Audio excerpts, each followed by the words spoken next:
पेश है हिंदी जबान में अपडेट।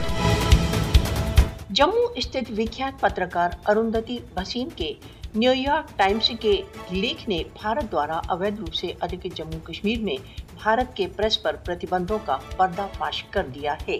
अरुंधति भसीन का Modi's final assault on India's press freedom has begin शीर्षक के आर्टिकल ने भारतीय जनता पार्टी नेताओं को चिंतित कर दिया है। अरुंधति भसीन ने लिखा है कि सरकार के निहित लक्ष्यों के अनुसार भारत द्वारा अवैध रूप से अधिकृत जम्मू कश्मीर में समाचारों को दबाया जाता है अथवा तोड़ा मड़ोड़ा जाता है। कश्मीर टाइम्स की एग्जीक्यूटिव एडिटर अरुंधति भसीन ने लिखा है कि भारत द्वारा अवैध रूप से अधिकृत जम्मू कश्मीर में पत्रकार भय के वातावरण में काम करते हैं।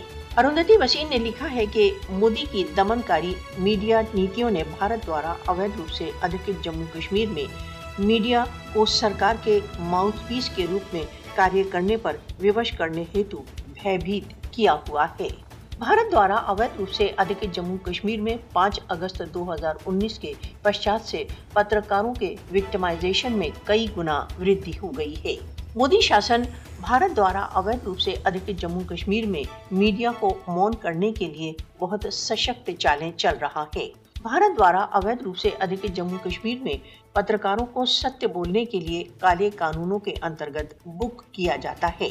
आसिफ सुल्तान, फहद शाह तथा सज्जाद गुल सहित बहुत से कश्मीरी पत्रकार काले कानूनों के अंतर्गत नजरबंदी में हैं।